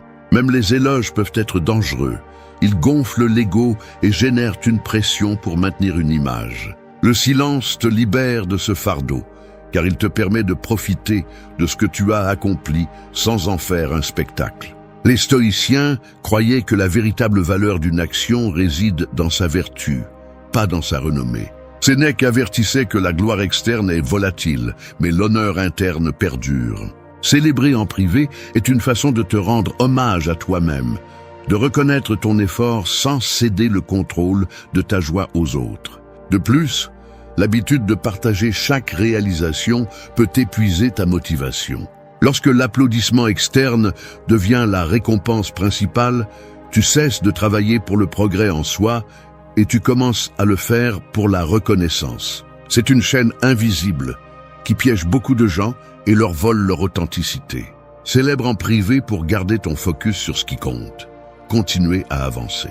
Garde ces moments pour toi, ou partage-les seulement avec ceux qui valorisent vraiment ta croissance, pas avec ceux qui la jugent ou l'envient. La véritable victoire n'a pas besoin de bruit. Le fier silence de savoir que tu as grandi, que tu as surmonté un défi et que tu es un pas de plus vers la personne que tu veux être suffit. Le silence, lors de la célébration, n'éteint pas la grandeur de ton succès, il l'amplifie. Parce qu'il le protège de la superficialité et maintient vivante la flamme interne qui te pousse à continuer. Celui qui apprend à savourer ses victoires en silence démontre qu'il n'a pas besoin de témoins pour se sentir complet. Sa propre conscience lui suffit. Merci d'être resté jusqu'à la fin de la vidéo. Si vous avez tout vu, commentez « Je suis stoïcien » comme notre signe secret, indiquant que vous êtes un véritable apprenant du stoïcisme. N'oubliez pas de vous abonner et de liker la vidéo si elle vous a plu. Rendez-vous dans la prochaine vidéo et rappelez-vous, continuez à cultiver votre esprit stoïque. La vie ne va pas attendre que tu sois prêt. Pendant que tu hésites, d'autres avancent. Pendant que tu cherches des excuses, quelqu'un utilise déjà ta naïveté à son avantage. Le monde n'est pas un endroit gentil, et si tu n'apprends pas à le voir tel qu'il est, tu finiras par être un pion de plus dans le jeu de quelqu'un de plus rusé. Les gens sourient, promettent, jurent amitié, mais derrière chaque mot, il y a un intérêt, une intention, un motif. Celui qui ne sait pas le lire est exposé. Tu n'as pas besoin de paranoïa, tu as besoin de clarté. Une intelligence dangereuse ne consiste pas à soupçonner tout le monde, mais à cesser d'être aveugle. La première chose que tu dois accepter est que les émotions gouvernent plus que tu ne le crois. Beaucoup de gens font confiance à leur cœur, mais le cœur est souvent le pire conseiller. Il se laisse emporter par le moment, par la peur, par le désir d'approbation. C'est ainsi que tu finis par dire oui quand tu voulais dire non, ou par croire en quelqu'un qui ne fait que t'utiliser. La clarté n'arrive pas seule. Elle se construit avec discipline, avec l'habitude de regarder les choses sans fioriture. Tu ne définis pas les gens parce qu'ils disent, mais parce qu'ils répètent dans leurs actes. Un esprit dangereux ne cherche pas à être cruel, il cherche à être libre. Libre des illusions, des tromperies, du besoin de plaire. Libre du confort qui endort et te rend faible. Libre de la peur de la vérité, aussi dure soit-elle. Celui qui maîtrise ses émotions a un avantage sur ceux qui se laissent emporter par elles. Celui qui reconnaît les schémas des autres cesse de tomber dans les mêmes erreurs. Celui qui se rappelle de la mort chaque jour profite mieux du temps et cesse de vivre pour répondre aux attentes des autres. Cette vidéo ne vient pas pour te rassurer, ni pour te dire ce que tu veux entendre. Elle vient pour te montrer 8 leçons impitoyables que tout le monde n'est pas prêt à accepter. Calmer la tempête en toi, apprendre à lire ce que les autres taisent, briser le miroir faux qui reflète des mensonges, cesser d'éteindre ta propre lumière par confort, et beaucoup d'autres vérités qui te sortiront de la fantaisie pour te ramener à la réalité. Si tu cherches du réconfort, tu ne le trouveras pas ici. Si tu cherches de la force, tu la découvriras. 1. Calme la tempête. En chaque personne, il y a une tempête. Ce n'est pas le bruit extérieur, ce n'est pas ce que disent les gens ni le chaos de la ville. C'est ce tourbillon interne qui se déchaîne chaque fois que quelque chose ne se passe pas comme prévu, quand quelqu'un te provoque, quand tu sens que tu as été trahi. Cette tempête n'est pas visible à l'œil nu, mais elle se manifeste dans les gestes, dans les mots que tu dis sans réfléchir, dans les décisions que tu prends avec colère et que tu regrettes ensuite. Calmer cette tempête n'est pas un luxe, c'est une obligation, car si tu ne la contrôles pas, elle te contrôle. Le véritable ennemi est rarement ce qui se passe à l'extérieur. Ce sont les pensées désordonnées qui amplifient tout problème. Un simple regard de mépris suffit pour raviver les souvenirs d'anciennes humiliations.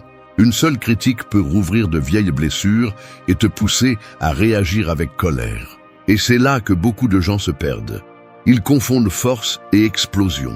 Ils pensent que montrer leur colère les rend puissants, alors qu'en réalité, ils ne font que montrer que n'importe qui a le bouton pour déclencher leur chaos. Un stoïcien comprend que le véritable pouvoir n'est pas d'écraser l'autre, mais de ne pas se laisser entraîner dans la même boue. Calmer la tempête ne signifie pas se taire ou faire semblant de ne rien ressentir. Cela signifie respirer quand ton esprit veut crier. Cela signifie t'arrêter quand tes impulsions te poussent à attaquer. Il s'agit de t'entraîner pour que le premier coup d'une émotion intense ne décide pas pour toi. Marc Aurèle a écrit que ton esprit sera comme tu as l'habitude de l'entraîner. Et ce n'est pas de la poésie, c'est de la science. Chaque fois que tu choisis de répondre avec calme, tu renforces ce muscle invisible de l'autocontrôle. Chaque fois que tu cèdes à la colère, tu renforces l'habitude de perdre le contrôle. Pense aux disputes que tu as eues. Combien de fois as-tu dit quelque chose que tu as voulu effacer par la suite? Combien de décisions hâtives as-tu prises par peur ou par colère et qui t'ont coûté plus cher que tu ne le pensais? La plupart des erreurs graves naissent dans ces secondes où la tempête interne commande. Celui qui n'apprend pas à s'arrêter à ce moment-là devient son propre saboteur. Un conseil pratique pour cultiver ce calme est le silence bref avant de répondre. Compte jusqu'à 3, non pas comme un cliché, mais pour te donner de l'espace pour réfléchir. Un autre est de t'entraîner physiquement. L'exercice ne renforce pas seulement le corps, il régule aussi les hormones qui alimentent l'anxiété et la colère. Apprends à respirer profondément.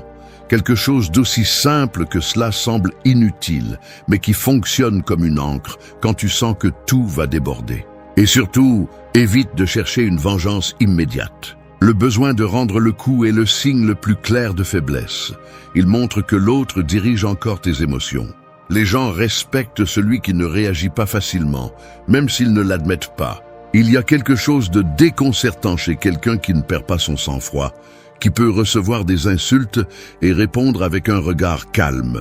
Ce calme désarme. Un adversaire qui crie attend des cris. Il ne sait pas quoi faire lorsqu'il rencontre un mur de sérénité. Le monde est plein de provocations et de personnes qui projettent leur chaos sur les autres. Tu ne peux pas arrêter le vent ni contrôler la mer, mais tu peux apprendre à être le capitaine qui ajuste les voiles au milieu de la tempête. Calmer la tempête n'est pas fuir le conflit, c'est le maîtriser en commençant par toi-même. Quand tu y parviendras, tu remarqueras que la plupart des problèmes deviennent plus petits, non pas parce qu'ils ont disparu, mais parce que ton esprit a cessé de les nourrir. C'est le premier signe que tu développes une intelligence dangereuse, le pouvoir de te gouverner quand tout autour de toi essaie de te faire perdre le contrôle. 2. Lisse ce qu'ils taisent. La plupart des gens parlent beaucoup mais disent peu. Chaque geste, chaque pose, chaque regard fuyant révèle plus que de longs discours. Celui qui apprend à lire ce qui n'est pas dit devient presque impossible à tromper. La vérité est rarement dans les mots. Elle est dans les silences, dans les détails que d'autres négligent. Cette compétence n'est pas un talent mystique, c'est une discipline pour observer sans distraction et comprendre que le comportement humain laisse des traces plus claires que n'importe quelle promesse. Pense aux fois où quelqu'un t'a assuré que tout allait bien, mais son ton était plus froid que d'habitude. Ou quand quelqu'un a souri alors que ses yeux semblaient éteints. Ces contrastes sont le véritable langage des émotions. La plupart les ignorent, parce qu'ils sont trop occupés à attendre leur tour pour parler ou à réagir à l'évidence. Un stoïcien, en revanche, apprend à rester immobile, à laisser l'autre personne se révéler d'elle-même. Tu n'as pas besoin de confronter, il suffit de prêter attention. La première étape pour lire ce qu'ils taisent est d'apprendre à te taire. Pendant que tu parles, tu n'observes pas. Pendant que tu essayes de convaincre, tu n'écoutes pas. Le silence est ton meilleur outil. Non pas comme une arme passive, mais comme un espace pour voir ce que les autres essaient de cacher. Cela inclut l'apprentissage à remarquer les modèles, comment quelqu'un traite les autres lorsqu'il pense que personne ne le regarde, Comment sa voix change lorsqu'il mentionne certains sujets. À quelle vitesse il promet quelque chose qu'on ne lui a pas demandé. Les modèles ne mentent pas, même si les mots le font. Tu dois également entraîner ton intuition, qui n'est pas de la magie, mais la somme de milliers de petits signaux que ton cerveau capte sans que tu t'en rendes compte. Si quelque chose te dérange dans une conversation, il y a une raison. Peut-être un geste incohérent, un micro-changement de posture, un regard qui s'est détourné au bon moment. Au lieu de l'ignorer, demande-toi ce que cela signifie. Il s'agit d'accepter que chaque personne, y compris toi, a des intérêts, des insécurités et des limites. Voir cela clairement te permet de prendre de meilleures décisions sur à qui confier ton temps et ton énergie. Cela t'épargne des déceptions parce que tu arrêtes d'attendre de la cohérence de ceux qui n'agissent pas avec elle. Un exercice pratique pour développer cette compétence est d'observer les gens dans des situations quotidiennes, dans les transports en commun, au travail, lors des discussions familiales. Remarque comment ils gesticulent, comment ils réagissent au stress, quels mots ils répètent lorsqu'ils essaient de se justifier. Fais-le sans juger, enregistre simplement. Un autre conseil est d'arrêter d'interrompre les conversations. Le silence inconfortable oblige souvent l'autre à en dire plus qu'il ne l'avait prévu. Le véritable avantage de lire ce qu'ils taisent n'est pas de découvrir les mensonges des autres, mais de comprendre la nature humaine. Tu commences à remarquer que la plupart des conflits proviennent de la peur, de l'orgueil blessé, de désirs cachés que les gens ne savent pas exprimer. Cette compréhension te rend moins réactif et plus stratégique. Tu peux voir venir les trahisons, mais tu peux aussi offrir de la compassion là où d'autres ne voient que des attaques. Une intelligence dangereuse ne se mesure pas par le nombre de secrets que tu arraches aux autres, mais par la clarté avec laquelle tu interprètes leurs signaux sans tomber dans les illusions. Tu n'as pas besoin de crier pour avoir l'avantage, il te suffit d'observer calmement. Dans un monde où tout le monde essaie d'impressionner avec des mots, tu gagneras en apprenant à écouter ce que le silence crie. Celui qui maîtrise cette leçon cesse d'être une cible facile pour les tromperies et commence à se déplacer avec la certitude de quelqu'un qui voit sous la surface. 3. Brise le miroir faux. Le plus grand piège dans lequel nous tombons ne vient pas de l'extérieur, mais du reflet que nous renvoie un miroir déformé. Ce miroir est fait d'opinions étrangères, d'attentes sociales et de comparaisons que nous prenons pour des vérités. Depuis notre plus jeune âge, on nous apprend à mesurer notre valeur par les applaudissements que nous recevons, par les étiquettes que les autres nous collent et par l'éclat que nous parvenons à montrer en public. Mais ce que le miroir montre n'est presque jamais la réalité, mais une version conçue pour plaire. Briser ce faux miroir n'est pas un acte symbolique. C'est un coup direct contre les illusions qui te gardent prisonnier. Pense à combien de tes décisions ont été basées sur le regard des autres. Étudier une carrière que tu n'aimais pas pour ne pas décevoir ta famille. Maintenir une relation brisée par peur du qu'en dira-t-on. Feindre la confiance alors qu'à l'intérieur, tu te sens effondré. Chacun de ces pas renforce le reflet d'un moi qui n'existe pas vraiment. Les gens ont tendance à confondre l'acceptation sociale avec l'authenticité, mais ce sont des opposés. Tant que tu chercheras à plaire à tout le monde, tu ne sauras jamais qui tu es vraiment. Le stoïcisme enseigne que l'opinion extérieure est un bruit inutile, car elle n'est ni sous ton contrôle, ni ne définit ta vertu. Marc Aurèle a écrit « Ce qui nous trouble, c'est plus l'idée que nous nous faisons des choses que les choses elles-mêmes. Il en va de même pour l'image.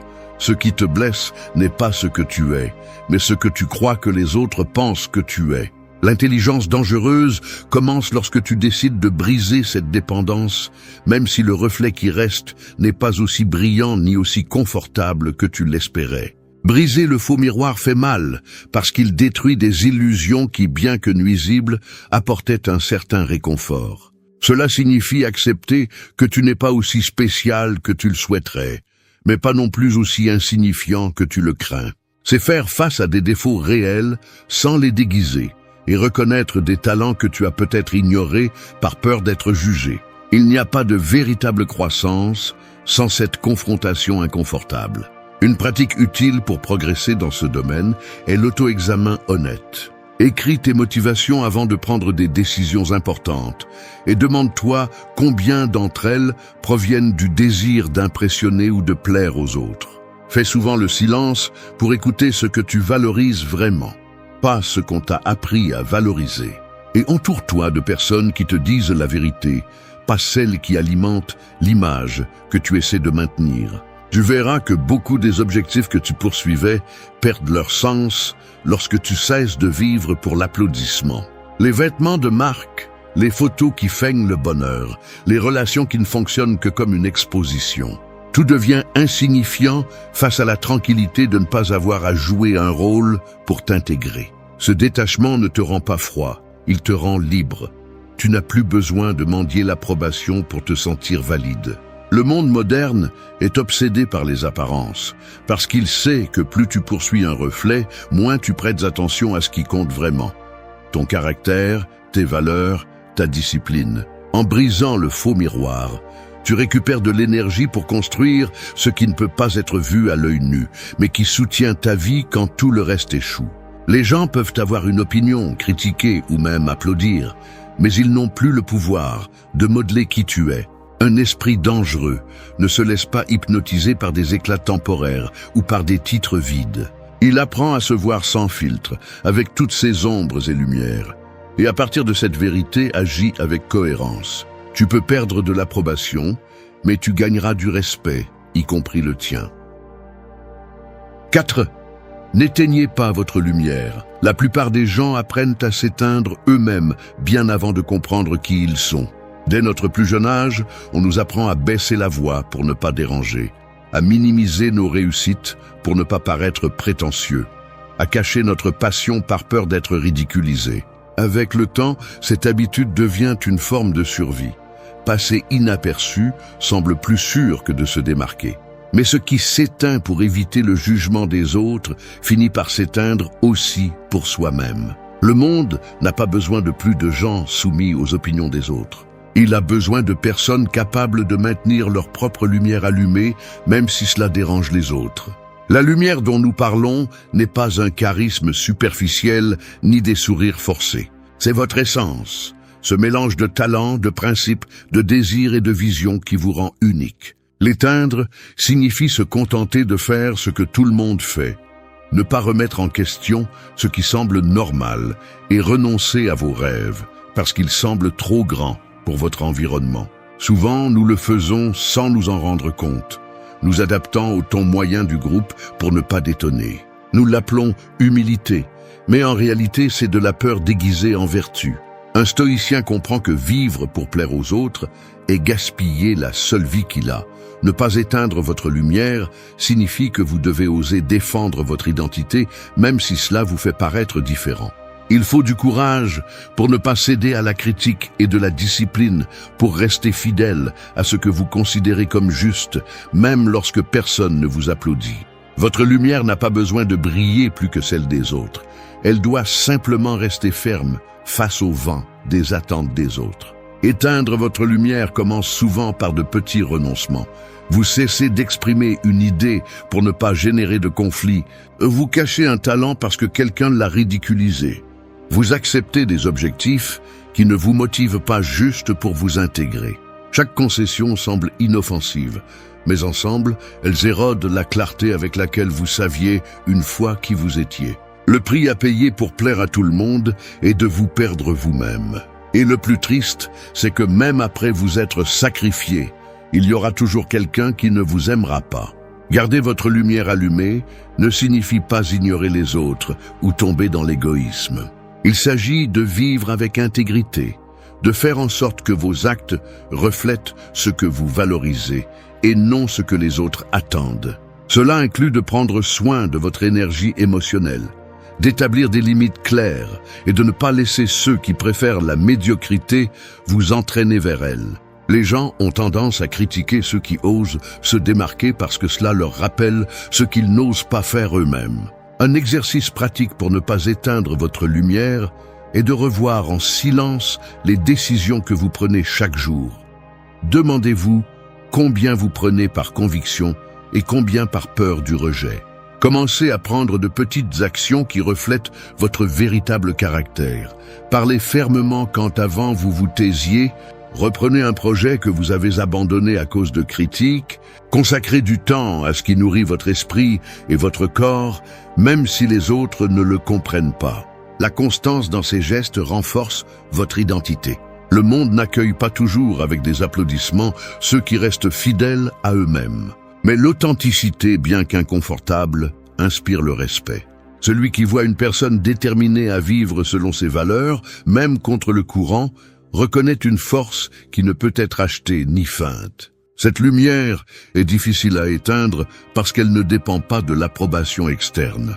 Elle naît de la conscience que votre vie a un but plus grand que le simple fait de s'intégrer. Une intelligence dangereuse ne consiste pas seulement à comprendre la réalité externe, mais aussi à défendre la flamme interne. 5. Jugez les actes, pas les mots. Les mots sont bon marché. Ils sont dits sans effort, promis sans intention et utilisés pour dissimuler des intentions cachées. N'importe qui peut te dire qu'il te soutient, qu'il te respecte ou qu'il changera, mais à la fin, ce sont les actes qui révèlent la vérité. Juger par les mots, c'est vivre dans l'illusion. Juger par les actes, c'est vivre avec clarté. L'un des plus grands pièges de la vie est de se laisser séduire par de beaux discours et d'oublier de regarder les traces laissées par les actions des gens. Combien de fois quelqu'un t'a juré fidélité et s'est éloigné au premier moment difficile? Combien de fois as-tu entendu « tu peux me faire confiance » de la part de quelqu'un qui a ensuite trahi cette confiance? Les mots peuvent être aussi doux que le poison, et leur pouvoir réside dans le fait qu'ils éteignent notre vigilance. Mais les actes, aussi déguisés soient-ils, ne peuvent pas soutenir un mensonge très longtemps. Celui qui répète un schéma de comportement, même s'il change les phrases, révèle sa véritable nature. Le stoïcisme enseigne à garder l'esprit sobre et à ne pas se laisser emporter par l'enthousiasme de ce que les autres promettent. Épictète disait que ce ne sont pas les mots qui définissent l'homme, mais ses actes. C'est une vérité inconfortable parce qu'elle nous oblige à accepter que beaucoup de ceux qui nous entourent ne sont pas ce qu'ils prétendent être. Et parfois, nous ne tenons pas non plus ce que nous proclamons. Mais accepter cette vérité est le premier pas pour arrêter de vivre dans l'illusion. Juger les actes ne signifie pas devenir cynique ou se méfier de tout le monde. Cela signifie apprendre à voir avec objectivité et à reconnaître les schémas.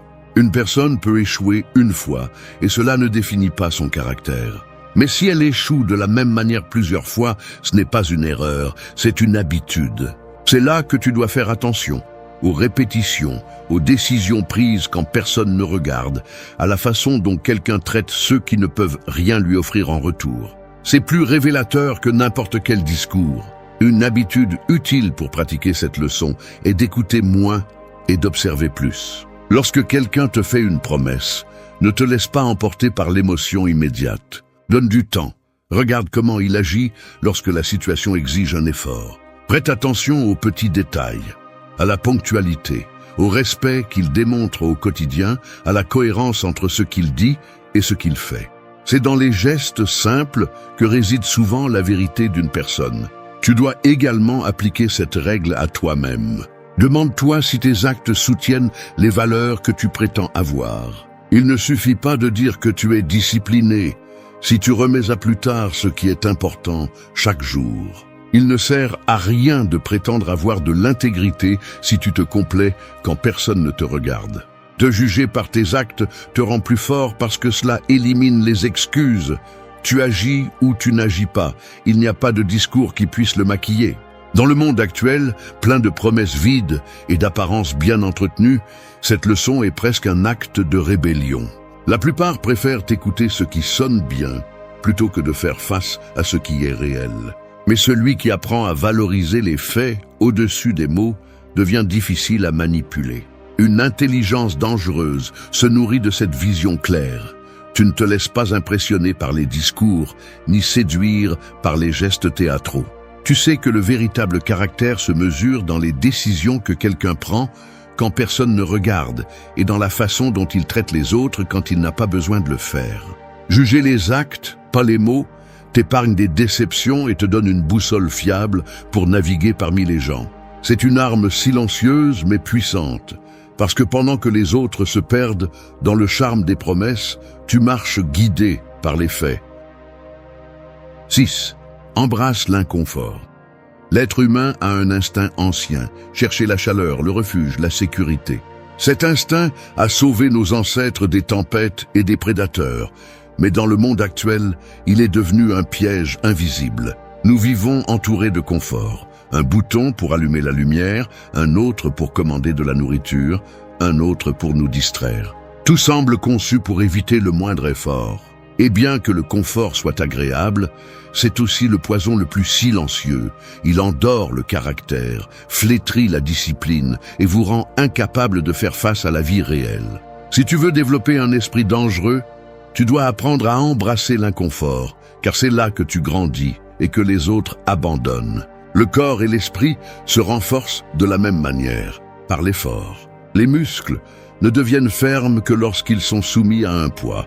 La volonté ne se durcit que lorsqu'elle fait face à la résistance.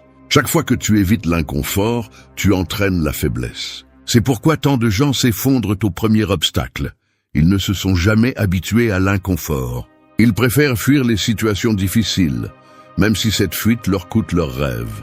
Un stoïcien sait que la douleur, la fatigue et l'inconfort ne sont pas des ennemis, mais des maîtres qui révèlent de quoi tu es fait. Pense à combien d'opportunités tu as laissé passer par peur de ressentir de l'inconfort. Des conversations inconfortables que tu as préféré éviter. Des habitudes que tu n'as pas commencé parce qu'elles faisaient mal au début. Des objectifs que tu as repoussés parce que le processus semblait trop lourd. L'inconfort n'a pas disparu. Il s'est simplement transformé en regret. Chaque renoncement à affronter l'inconfort immédiat crée un problème plus grand à l'avenir. Le confort d'aujourd'hui est la dette de demain. Embrasser l'inconfort ne signifie pas chercher une souffrance inutile.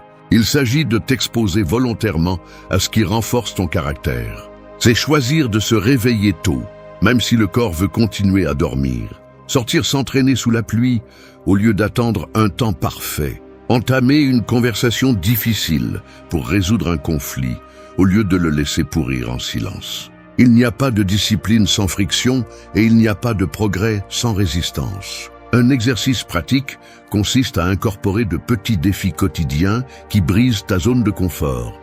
Prends des douches froides pour entraîner ta tolérance à l'inconfort. Marche en silence sans écouteurs pour apprendre à être seul avec tes pensées. Pratique le jeûne intermittent pour reconnaître que tu n'as pas besoin de céder à l'impulsion immédiate. Ces gestes simples ne renforcent pas seulement ton corps, ils enseignent aussi à ton esprit qu'il ne mourra pas de l'effort, qu'il peut résister plus qu'il ne le pense. Le secret est de changer la perception. Arrête de voir l'inconfort comme une punition et commence à le voir comme un privilège. Chaque moment inconfortable que tu supportes volontairement est une victoire sur la peur et la paresse. Les gens qui cherchent toujours des raccourcis vivent piégés dans la fragilité émotionnelle. Mais celui qui s'expose à la dureté développe le calme sous la pression, la tempérance dans le chaos et la confiance lorsque les autres se brisent. Une intelligence dangereuse naît dans cette bande où la majorité ne veut pas entrer. Le froid de l'aube, la fatigue du travail constant, la vérité inconfortable de se regarder dans le miroir et d'admettre ses échecs. Là, tu trouves la force que personne ne peut te donner. Embrasse l'inconfort jusqu'à ce qu'il cesse de te faire peur, car le jour où tu le maîtriseras, tu découvriras que les limites que tu croyais avoir n'étaient que des zones de confort déguisées en impossible. 7. Investis dans ce qui compte. La plupart des gens vivent leur vie comme s'ils avaient un compte infini de temps et d'énergie. Ils se soucient de choses dont ils ne se souviendront pas dans un an. Ils s'épuisent dans des discussions qui ne changent rien. Et ils s'efforcent d'impressionner des gens qui ne prennent même pas le temps de penser à eux. Ils investissent dans des distractions puis se plaignent de ne pas obtenir de résultats. Une intelligence dangereuse exige d'apprendre à investir dans ce qui compte vraiment, car rien n'est plus coûteux que de gaspiller ce que vous ne pouvez pas récupérer. Le temps. Regarde autour de toi et tu remarqueras un schéma. Les gens courent partout, mais avancent rarement vers quelque chose de significatif. Ils publient pour paraître heureux, ils achètent pour combler des vides. Ils promettent que demain, ils commenceront à prendre soin d'eux. Ce chaos quotidien n'est pas le fruit du hasard. C'est le résultat d'investir de l'attention dans ce qui crie le plus fort, pas dans ce qui a de la valeur. Celui qui apprend à distinguer le bruit du but commence à prendre le contrôle de sa vie. Les stoïciens enseignaient que nous ne sommes pas propriétaires de ce que nous accumulons, mais de ce que nous cultivons en nous, le caractère, la discipline, la force. C'est pourquoi ils disaient que l'homme pauvre n'est pas celui qui a peu, mais celui qui désire trop. Investir dans ce qui compte ne signifie pas mépriser l'argent ou les réalisations matérielles, mais se rappeler qu'ils sont des outils, pas une fin. Il ne sert à rien de gagner plus si tu perds ta paix, si ta santé se détériore, ou si tu sacrifies des relations précieuses pour des choses qui ne t'accompagneront pas lorsque tout se compliquera. Pour développer cette mentalité, commence par auditer ta vie. Examine où tu dépenses ton temps et ton énergie jour après jour. Demande-toi combien de ces activités te rapprochent de la personne que tu veux être et combien te gardent simplement occupé. Peut-être découvriras-tu que tu passes des heures à discuter sur les réseaux sociaux, mais pas à apprendre quelque chose de nouveau. Que tu te prives de sommeil pour des séries que tu oublieras dans un mois, et non pour travailler sur un projet qui pourrait changer ton avenir. Une étape pratique consiste à établir des priorités claires. Prends soin de ta santé physique, car sans elle, tout s'effondre. Prends soin de ton esprit, car c'est ton outil le plus précieux. Prends soin des relations qui ajoutent, car elles sont ton véritable réseau de soutien lorsque le monde devient hostile. Et sois impitoyable avec ce qui draine ton énergie sans apporter quoi que ce soit. Les personnes qui n'apportent que du drame, les habitudes qui ne font que te distraire, les tâches qui ne te rapprochent pas de ton objectif. Investir dans ce qui compte nécessite de la discipline pour dire non à ce qui n'ajoute pas, même si cela semble attrayant sur le moment. Cela signifie utiliser le temps avec intention, apprendre, renforcer le corps, cultiver l'esprit, construire quelque chose qui transcende les modes. Le confort momentané est cher s'il te vole l'avenir. Une intelligence dangereuse ne se mesure pas par ce qu'elle sait, mais par la façon dont elle utilise ses ressources limitées. Celui qui protège son attention, son énergie et son temps devient invulnérable au chaos extérieur, car rien ne peut acheter son focus. Au final, il ne s'agit pas d'avoir plus, mais d'investir mieux, dans ce qui construit le caractère, dans ce qui renforce ton but et dans ce qui fera que ta vie aura valu la peine. 8. Vise légèrement face à la mort. Tout ce qui te préoccupe aujourd'hui disparaîtra un jour, y compris toi-même. La mort n'est pas une rumeur lointaine. C'est la seule certitude que nous partageons tous, même si nous préférons l'ignorer comme si le fait de ne pas y penser la faisait disparaître. Vivre légèrement face à la mort n'est pas une pensée sombre ou pessimiste. Au contraire, c'est la clé pour te libérer du poids inutile que tu portes et donner une valeur réelle à ce que tu fais pendant que tu respires encore. La plupart des gens vivent comme s'ils étaient immortels. Ils reportent ce dont ils rêvent quand il y aura du temps, accumulent des choses qu'ils n'utiliseront jamais, supportent des relations qui les vident et se fâchent pour des problèmes si petits qu'ils ne s'en souviendraient même pas sur leur lit de mort. Cette illusion de permanence leur fait perdre ce qu'il y a de plus précieux, le présent. Celui qui comprend que l'horloge court vers une fin inévitable ne s'accroche pas à ce qui est trivial, ne gaspille pas ses jours en ressentiment et ne poursuit pas des objectifs vides juste pour impressionner. Les stoïciens ne parlaient pas de la mort pour effrayer mais pour éveiller. Marc Aurèle conseillait « Vis chaque jour comme si c'était le dernier, mais sans désespoir, sans dramatisme ». Ce rappel ne cherche pas à te rendre amer, il cherche à te débarrasser de la peur.